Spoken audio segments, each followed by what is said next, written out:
We went 0 to $1 million in 12 months. I'm kind of the person who's always been able to go in, look at a business and say, oh, this is what's missing, this is what's wrong. If we can build out a plan, I can reverse engineer, and my brain does all of that without me having to actually do any work. What happened that it made Queen of Ops sort of go down? I fell into that kind of failing mindset. I was burning out. I was running a 7-figure business that had 7 figures coming in, but 7 figures going out. And I was just burning myself into the ground. And I was lying on my couch, coming to terms with the fact that I had to shut the business down if I wanted to stay alive. It was like me or the business.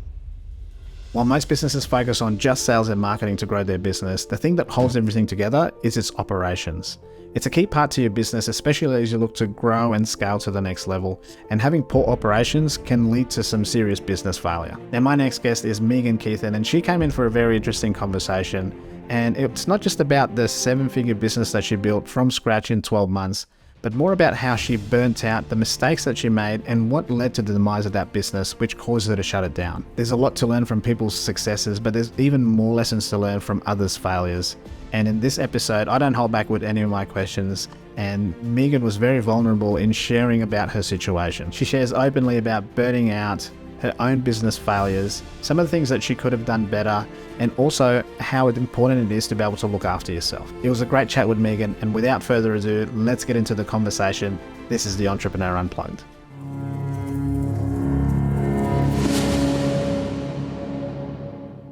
When I first came across and connected with you, it was a while back, mutual friends, and we got friend requested, or I can't really remember, but at the time, you were running Queen of Ops. Yep. At that time. And I read somewhere that you had previous businesses that didn't go so well, and subsequently, I think Queen of Ops, you sort of shut down. How did you get started there, and what happened? Well, I got started in Queen of Ops. Queen of Ops was meant to be an operations consultancy, and that came about because during COVID, so I had Queen of Ops was my 4th business. I first had a photography studio. I say studio, it was just me out there photographing portraits and weddings. I grew it. It encompassed more than me, had up to 5 photographers working for me, an editor, whole team. Didn't love it. I got to the point where I could no longer consider myself an artist with a camera. I considered myself more of a business artist. And there's only so much complexity and excitement, newness that you can get with a business like that. And so it just didn't hold excitement for me anymore. So I moved on to coaching. Actually, I also at that time had a copywriting agency working for creatives, or doing copy for more artistic creatives, graphic designers and photographers mostly. So that was business number 2. Business number 3 was a coaching business for photographers. And that was my introduction into coaching, consulting, internet marketing, kind of this online space that we know. Yeah, my space. Yes. And it was the easiest path. So I did what so many people do. I joined a program. I had no idea what I wanted to do. I had coached photographers. I didn't really think that was what I wanted to do necessarily, but I joined this program, and they said the fastest path to success for you is to coach photographers. And I said, yes, sir, absolutely. And so I jumped into it, and it was fine. I don't think the photographers loved me, and I don't think I loved the photographers, and I think they couldn't love me because I didn't love them.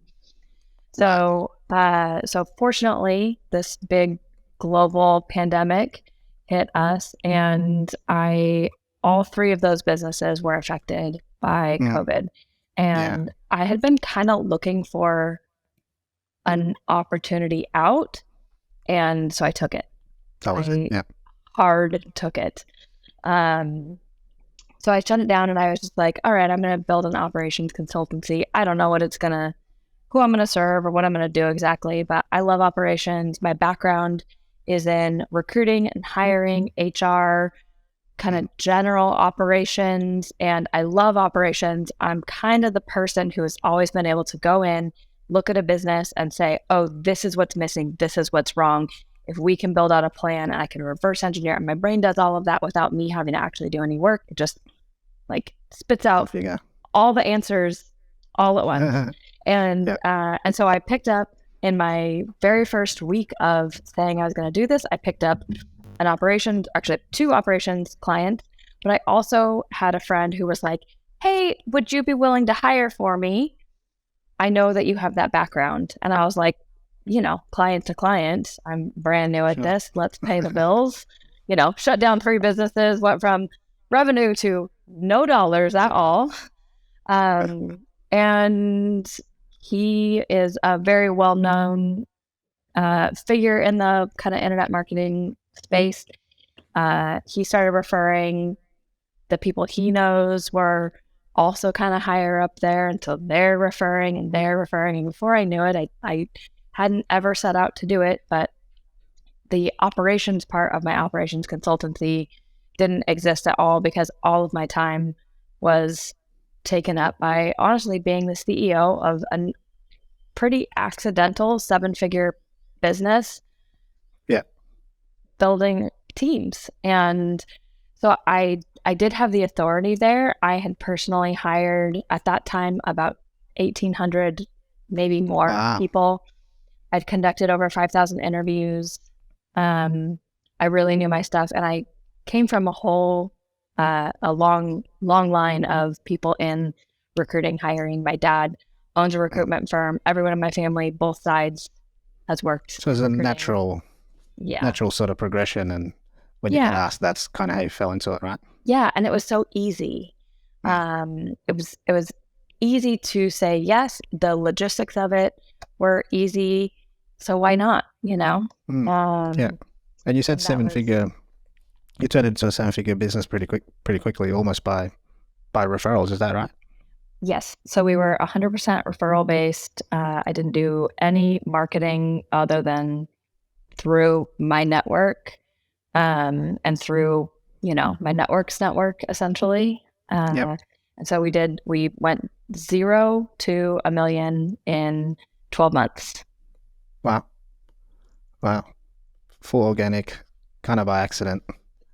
And so that swallowed up the main business, so to speak? Yeah.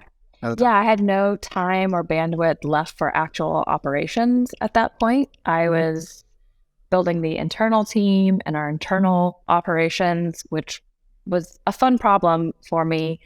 You know, it was fun to be training and building my own team for once. Obviously, I had built my own teams before, but nothing at this scale or magnitude. Having a bunch of freelance photographers and an editor and a writer and whatever is totally different than having to train an entire recruiting team, having to think about how are we going to scale marketing, a marketing problem where there has literally been no marketing. How do you start marketing when you've literally not marketed? Things like that that are not normal business problems. So all of that was really fun. It was super time consuming, and I didn't get to do any real operations consulting. Pretty much, it was really a lot of recruitment at that time. Yeah. Just on a side note, and I guess from a business perspective, and I'd love to come back to this side of your story, but can you explain ops? Because I know a lot of people and I'm sure this is a question that you get, right? Yes. What is ops? Because just for some context, when people get online and you're looking at, you know, business, you've run a business or you're just starting, marketing sales. Yeah. What's ops? Like, what is that? Yeah. Exactly. So this is my favorite question. And I always tell people, if you ask 5 ops people what operations is, you'll get at least 10 different answers. And to that end, I'm going to give you 2 answers. What's the right one? Yeah. So the first way that I describe ops is it is the mortar between the bricks that is like the walls that hold your house together. So operations it's in everything. It's not its own separate department. Obviously, it is. There are some things that are truly just operations, but honestly, it's really meant to. It's just meant to be the glue, the thing that holds it all together. And and people think like, oh, I'm not ready for operations. We'll grow into operations once we hit X number in sales or whatever that looks like. Or they have kind of all these ideas of what it needs to be. Really, like, you have operations from day one. Do you have and this is the other answer that I kind of say is operations is just the systems, the processes, and the people that exist inside your business. And so that's sort of the most basic answer. Yeah. And using that definition, we all have operations, whether we're a solopreneur or a Fortune 50 company or anything in between. Operations exist, whether you acknowledge them or not. Yeah, for sure. I think I know a lot of people mistake it. I understand ops from being, in corporate. Yeah. Ops versus systems, it's not the same, right? No, systems is only a small facet. I say small, not because it's small in size, but all systems in a business require a person and a process. So a person is the only piece of operations that can kind of exist on its own. You can have a person without a process for them to work through or be using, or a system for them to be using. You cannot have a system without a process, and you can't have a process without a person. Yep. Yeah, I think that's important to sort of think about too. When we're talking about ops and like you said, that sometimes people go, oh, I don't think I need it now, or I don't need to think about it, and I'm just started, or you get to a certain point. When I get there, I'm going to start looking into it. You typically will come into a business and, again, not necessarily look at sales and marketing, but look at ops and go, hey, there's some money in there, right, to be found. What's the effects of having good operations versus not so good, or maybe unaware of how your business operates, like in terms of a dollar value? How do you determine that? Great question. So because my view of operations is a truly all-encompassing, and I would even call it a holistic take on business health, I am looking at sales. I am looking at marketing. I'm looking at every team member, every department, every dollar spent. And I mean, what I tell people when we have a VIP day, and one of the things that we do is we guarantee that we'll find $50,000 of value inside a business. And people always look at that and they think that's like kind of an outrageous claim, or they say, oh, that's over, X number of months. And it's like, actually, if you're at the size where it makes sense to work with me and my partner, we can find you $50,000 worth of value in your business, whether that is new revenue generated or profit. So we call these hidden profit pockets. And so, it's a really easy claim to make. It's a really easy thing for us to say, we can guarantee this, because almost without fail, people, they're overspending in multiple areas, because especially the kind of internet marketing crowd, they build their businesses with, I call it, they build them with duct tape. And it's like, oh, just like add this piece on, and somebody else in this program said that you have to have this, and so we'll duct tape that piece on, and it becomes this Frankenstein's monster of a business with so much bloat. Even literally today, before we had this call, I was reviewing my finances, because I have a monthly practice of just going through and looking at every expense, and I categorize it not into what my accountant would categorize it, but I say, does it make me money? Does it save me money? Does it save me time? Or is it something else? it's a real simple framework. I call it my money leaks framework. And we do that with our clients through their Wow. expenses. You do that from a money perspective, and then do you track that back to activity? Is that the purpose of it? So I look at it, I look at everything that is on the like expense report, or all the expenses I'm looking at from that perspective. I do have a different framework that I use for like time spend. But just like we can almost always find that $50,000 immediately just in that right there. Especially if you look at team members, it's like I'm a big proponent of team. Obviously, I had a whole business building teams, Sure. but a lot of times entrepreneurs don't know what appropriate pay is. And so they're way underpaying or they're way overpaying. And those kinds of expenses can, an underpaying, a person who is underpaid will sort themselves out. They'll leave, they'll find another opportunity. Someone who's overpaid is never going to leave. And the more overpaid they are, the less incentivized they are to actually to take initiative. And they're honestly, the most overpaid people are the lowest performers in a company. Yeah. Yeah, I believe that for sure. I mean, we'll do very similar, just obviously sales from a sales perspective with recruitment and everything else. The time thing you mentioned is interesting because that's something that we do. I do all the time. But just going back to the money side of things, like I can categorize time very similar, whereas it relates to money, right? So how do you use it then when you kind of have a look at from a money perspective, this is doing something else, or it's like this money is making me more.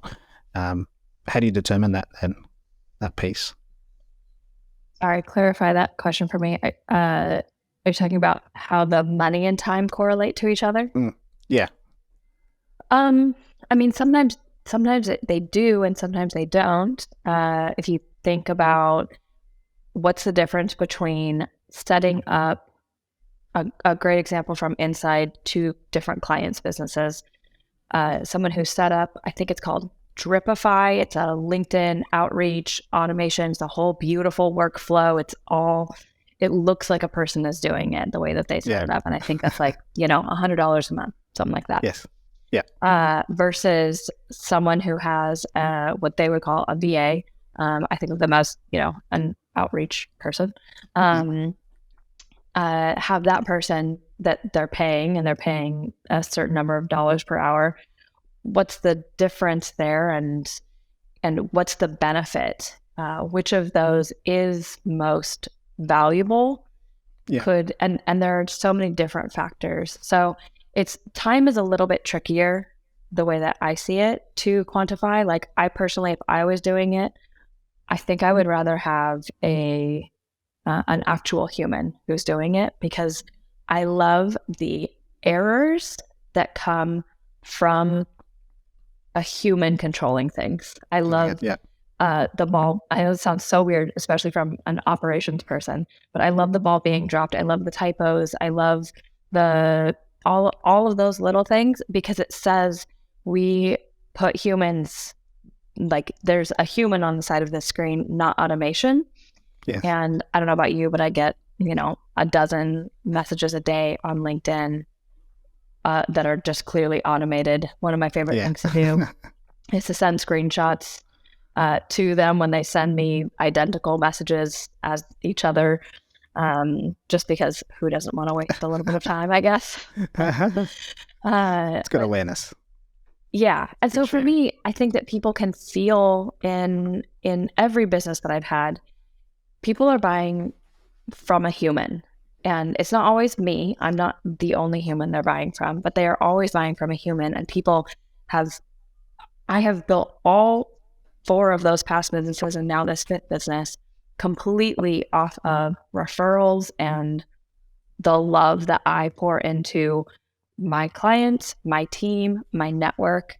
And so I think that time is a valuable resource to be measuring and to be mindful of, but you can't separate human time and the care that someone feels when they just know that there is a human on the other side of that screen. Mm. Yeah, for sure. No, I totally agree with that.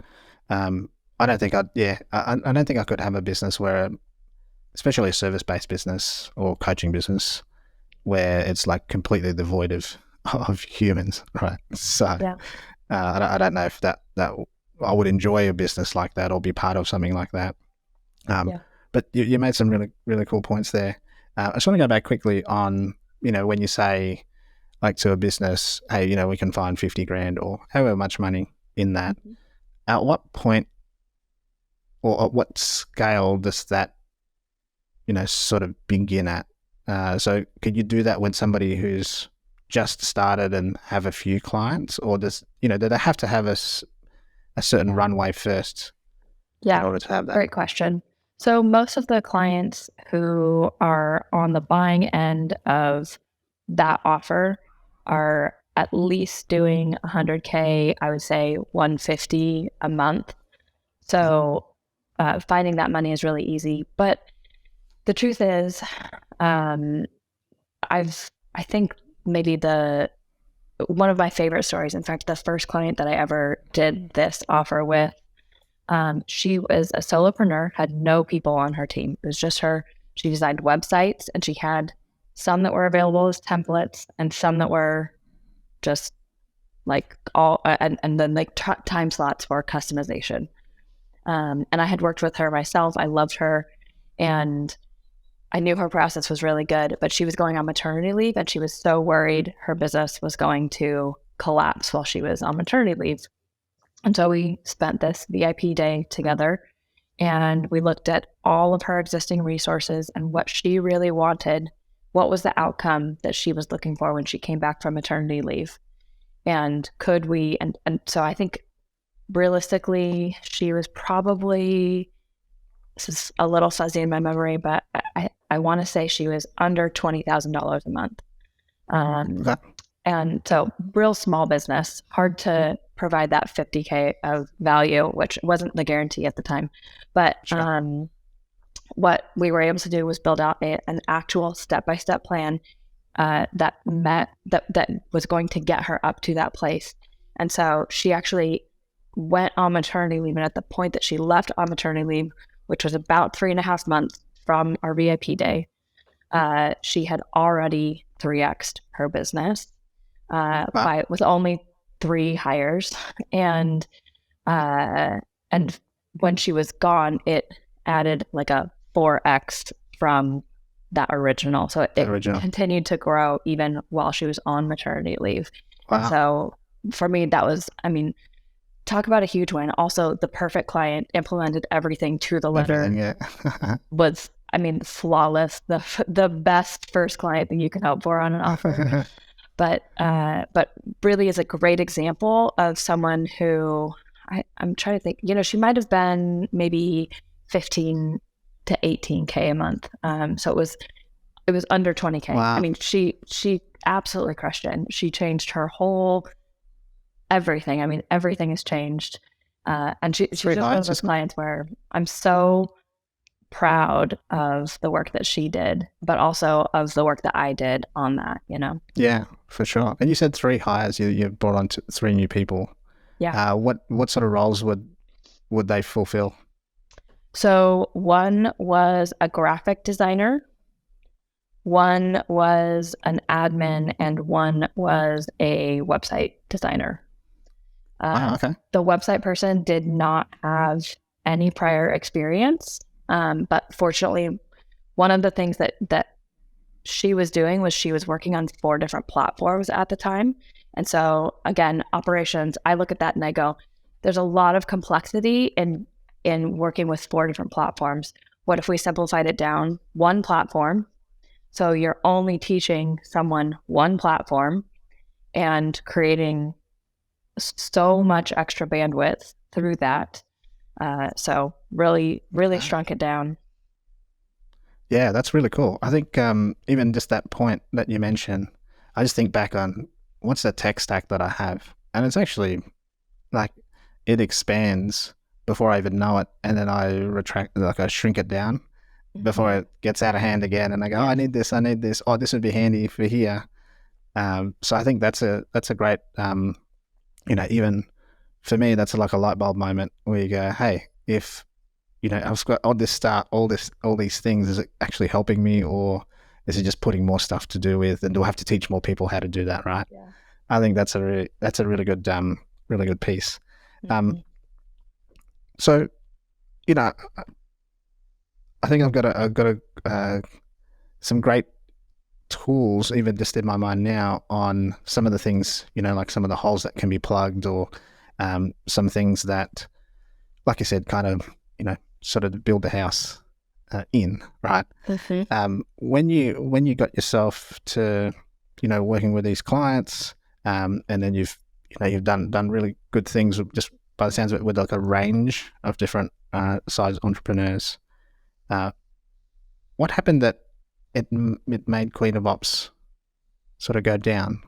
Because I think at one point I read that you owed some money as well by the time you shut it down. How did that come about? So at that 1 year mark, I love this story. Thank you for asking this question. At that 1 year mark, I hit that $1 million run rate. Actually, it was more than that, but I was like, wow, we're going to be a 7-figure business now. We've done it all off of referrals. And it just perfectly aligned that someone who was consulting with us at the time said, hey, maybe you should think about doing Facebook ads at this time. And being an ops person, I was like, okay, so we're going to add this company that runs Facebook ads. We need to hire an internal marketing person to kind of manage that process and be sort of just generally marketing. Also, I can barely keep up with the number of sales calls that we have as it is. And I feel like if we're going to grow this, my time is better spent elsewhere. So I'm going to bring somebody else in to take sales calls. And inevitably, what's going to happen with that hire is we're going to be onboarding more clients. So I better bring on, these 3 or 4 other roles. And I did exactly what I knew not to do because I'm an ops person. Yeah. I fell into CEO thinking or visionary thinking instead of staying an ops person. And Gotcha. I don't think that that's bad for anybody else, but for me, I didn't have a partner, that ops check and balance kind of person to rein me in and go, well, what's the timeline going to be for this? Should we lay this all out? Should we wait until it's really uncomfortable before we move you out of sales calls? Should we wait until it's really uncomfortable before we replace this person in this role? And so I can laugh about it now. I made every possible mistake that ops, even my own ops self, would have warned me against. So it actually was just a dominoes effect of I hired the marketer, I hired the salesperson, I hired 2 kind of account executives or account managers. I hired, I think, 2 more recruiters. I hired, moved my one person into director of recruiting, just all these changes, this whole... All at once. Yes, all at once. I mean, within 3 months. And it wasn't even the cash flow that became that was the issue. It was actually that the leads didn't the Facebook ads company, and this is like not their fault, but we didn't have a funnel. They assumed that we had a funnel. We didn't. And so it created a lot of challenges. So it was 3 months before the ads got launched. It turns out they actually were terrible at targeting our market or understanding our market. We were more, bro marketers love to hire us because they knew nothing about that and just throw money at problems, versus a female entrepreneur is more slow, methodical. I want to know how to do it. I don't know how to do it. Yeah, so they targeted kind of the wrong audience. But by that point, I'd thrown literally tens of thousands of dollars into this, and it was the cost bias and so many issues, and it wasn't really until so that ball started rolling in June of 2021, and it wasn't really until December of 2021 that I was like, okay, I've thrown a lot into this, but I need to pull back. And I started taking sales calls back myself, and kind of like reversing all the problems. All the things that happen. Quite frankly, it was too late. And it was also, I fell into that kind of failing mindset of, oh, I'm just, honestly, what was happening is like I was burning out. I was running a 7-figure business that had 7 figures coming in, but 7 figures going out. And I was just burning myself into the ground. So I kept making worse and worse decisions, not taking care of myself. And it just, I mean, we got to the point where on Memorial Day weekend of like, I'll never forget, all my friends were out partying on boats, and I was lying on my couch coming to terms with the fact that I had to shut the business down if I wanted to stay alive. It was like me or the business. And so it was, I mean, the business had to go. And I took a week to basically shut it down as best as I could, but that meant a lot of clients. We were mid-project.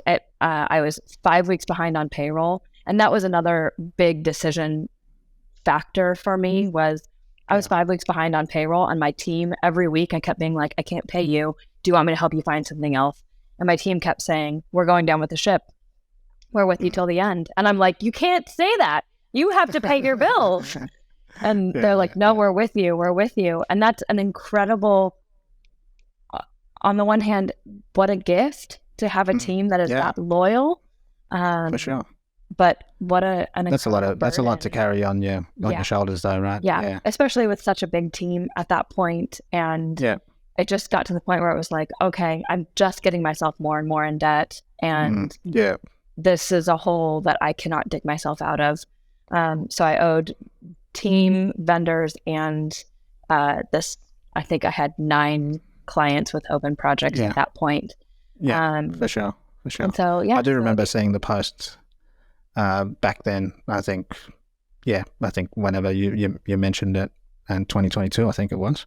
And it was, I remember you posted something that was incredibly open and vulnerable. And it, and I think as you share that, there's a couple of things, a couple of key things that I know business owners go through that they deal with in very, very different ways. One is that your business is, on its way out, and you're trying to save it and save it and save it. And the other is that you have a sense of responsibility for people who you've brought on to get them paid, to get their end sorted out as well, right? Financially, and things like that. What was the hardest part in coming up with the decision to go, you know what, this is the mistake that I made, and this is how I'm going to fix it? At what point did you go, it's got to be me first? Because I know a lot of people don't do that and still probably spinning their wheels now. Seemingly doing well. That was it actually was. I had this call on Friday, and I had this deal lined up that was going to be a $30,000 deal, heavy consulting from me. I mean, it was mostly me taking on a project to infuse a little bit of cash into the business, hoping that it would save something. And I was on a call with this person, and all the red flags had been there before in the previous 2 or 3 conversations that I'd had. But I had a moment where I just woke up and I realized this is going to be the end of me taking on this client. This client was incredibly needy, just everyone's nightmare client, super unsure of the decisions that they made, how they made them, all these kinds of, just everything lined up to be the worst kind of client. Not because of them, but just, it's sort of that perfect storm. And and I had this moment where I realized just that I have made all these other people my first priority. There is no one on earth who is making me their first priority. So whose first priority am I? And if not me, if not my own first priority, then how do I ever make sure that I get taken care of? And so I spent that whole weekend after that call thinking about what it looks like to make myself my own first priority. And I'm not going to lie, it's still the hardest thing for me. I am not naturally prone to being a me first kind of person. Sure. The hardest thing about it, you asked us, the hardest thing about it was my team, was letting down my team. And I mean, to be honest, we're 9 months post shutdown and I still have that debt to my team. And I'm working on some projects that will hopefully help to get that paid off quickly. But when they reach out to me now and they say, hey, what's the status? What's the update on that? I hurt myself and I really need the money. It's like, I have to make sure that I'm okay first. It's tough. Yeah. It's literally the worst thing. It's the worst thing. But if I don't take care of me now, and that means not just in, my mental health and emotional health and all that, but like also financially, if I get evicted from my house because I'm not paying rent because I'm trying to pay the team back, well, it's not very long before I don't have the ability to work at all. Yeah. And then you're, way back to where you first started in the right. And I'll never pay anybody back. So I have to have this macro view, and that's really hard, especially because I invested in my team. I heavily invested in them. Sure. So that was and still is the hardest part of it. Yeah, and you kind of build this, I know when I get into teams and, when we get deep into teams, it's like it's a good family, right? Like it's a family unit. And you definitely, because you spend a lot of time with them. Just that, not necessarily, especially in the remote space, you don't spend a lot of physical time with them, but you're always talking to them, right? Like you're always checking in or getting a message or whatever it is. Sort of go off the back of that because, building a loyal team. What do you look for, or what should people look for when they're trying to find that culture fit person, right? Not necessarily, like whatever role that is, because we always talk about finding people that are culture fit. I mean, we have certain ways to determine that. How do you determine that? So I look at people talk about culture and they may or may not have that defined in a specific way. A lot of times it's core values, but they just have the core value. They've identified the word or the phrase and maybe a definition for that. What people miss out on most often is what are the behaviors of that person. And so what we've done is I say we, but it's me now, is we have a behavioral interview tool. And we look at what the core values are and what are the behaviors that someone with those values will exhibit. And then we reverse engineer the questions around that. So awesome. It's asking questions that don't have a right or wrong answer and asking them from the perspective of when you have dealt with this in the past, or can you tell me about a time when you were in a situation where X happened, where you and your team failed to meet a deadline for a client? What did you do? How did you handle that? And you just explore that situation with them. You ask them questions. And this is the approach that most people miss, is they read off of a list of questions rather than thinking of this as a live interactive interview where, we're just conversing about situations. What can I learn? Yeah. I think that's huge. I think those two things, values and behaviors, I think is a massive one. And I think, sometimes people, I know, having listened to quite a few interviews of others conducting it and getting some feedback, it's like, they don't really have a connection. And sometimes when it's just a good fit, they have that connection, right? Because personality fits are good. But I find that if there's a personality fit and you hire, it doesn't always last very long because the values don't align, or their behaviors, personally it's fine, but their behaviors don't align with expectation as well. So I think for anyone looking to hire, like anybody, right, it doesn't matter if it's salesperson, ops person, admin, values and behavioral traits, I think is a really good thing. So that's a great point. Megan, you've had, successful business from a numbers perspective where a lot of people are trying to get to. You had to make a very difficult decision. You made a decision to get it to that point in the first place. What's next for you? I have, so I started another operations consultancy. I decided we're actually going to consult on operations this time. I just accidentally found myself with a business partner, which has been very cool. One of those situations where, sort of like hiring someone, you have to have these very, very aligned values. And my business partner, Andy, and I not only had aligned kind of core values, but we had some very aligned lifestyle goals as well. Like we both had this random, like, hey, we want, we've phrased it now, full-time impact on part-time hours.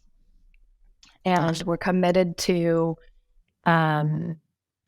more than just working inside businesses, but to building beyond that. For actually both of us were Christians, and we wanted to be able to volunteer time with organizations that matter to us and all these kind of different things. So it just lined up absolutely perfectly, and has been one of those things where over and over again, every time we get into a situation, we find, oh, we're going to approach this the same way. And I love having another operations brain. I'm more of that Colby quick start, while he is a Colby follow through. So we pair up just perfectly in that way. And it means that, I move projects forward and he builds out the details and like the depth of them. It's been super fun. I've never had so much fun working with someone in my life, and that is saying something. So we consult on operations kind of all kinds. I do still love all things team related, although I consult generally on ops. Team still has my heart, and so I'm working on some more team resource building. That's pretty much. That's awesome. That's really cool. That's really cool, because I think some key sort of thoughts and takeaways from what you shared with us, especially around obviously building business, finding little things to make more money that's not necessarily sales or marketing related. Also the reality of burning out and making wrong decisions and having to make tough ones. What advice would you have for somebody who's feeling like they're burning out but don't necessarily know why or where it's happening? What are the things you would tell them to look out for? Well, I always tell people, when you think that you can't afford to take an hour out of your day to do that self-care work, is actually the most important time to do it. I gave that advice to someone earlier today. I had a mentor who said, if you're on a road trip, you need to get from A to B, and you've got 8 hours to do it, and you leave 8 hours before, but halfway through you run out of gas. What do you do? And it's like, everyone's like, well, you can't keep going. You can't. He's like, but you have to be there by this certain time. And it's like, well, yeah, but you have to stop for gas. You have to. And we think about ourselves differently than we think about that actual situation. It's so easy in that situation to say, well, you actually have to stop. You have to stop, and you have to put fuel in your car to drive you the rest of the way. We don't think about ourselves that way. We don't think about the need to continually be fueling ourselves and the different ways to fuel ourselves. I would say double down on sleep, double down on healthy eating, cut caffeine. I know that sounds crazy. You think caffeine is the only thing getting you through right now, but cut caffeine, cut sugar. If you're only doing two things, cut caffeine and cut sugar. Go on walks every 2 hours. Take 10 minutes to go on a walk. Yeah. Build space and margin into your life.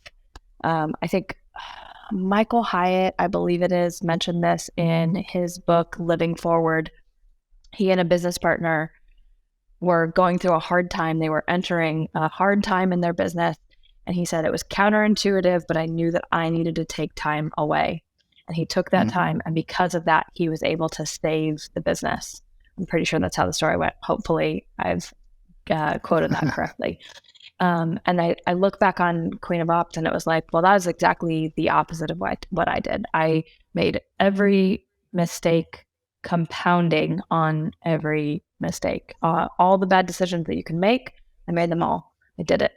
And it came because I had no perspective. I was just so focused. I had blinders on. Just get to the next payday, the next payday, the next payday. Just get to the next thing. Just fix the next problem, the next problem, the next problem. But there's no shortage of need. And there is shortage of me. Yes, for sure. For sure. Megan, I appreciate it. I really appreciate your story that you shared. Thank you. I appreciate the opportunity to share it.